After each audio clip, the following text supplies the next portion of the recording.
Hello everyone, this is Barrister Hassnain Bopara, and this lecture is especially for LLM environmental law student.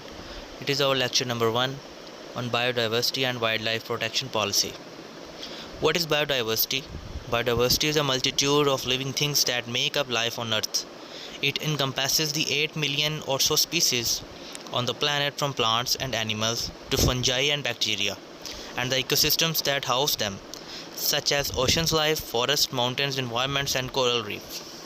Wildlife protection involves the policies and legislation to the govern land use, hunting, and trapping of the animals, illicit trapping, and animals, reptiles, and birds or products, and other goals that are intended to preserve or restore habitats, protect species that are threatened or in the danger of extinction, and enable restoration of population at risk. And what is wildlife protection policy?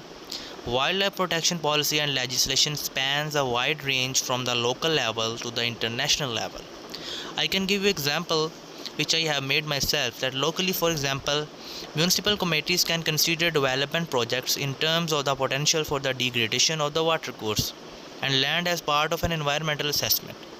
What is the requirement of assessment? Such assessments are also required for federal government's projects in many countries, including the United States. Also at the federal level, a variety of environmental legislation helps safeguards the wildlife.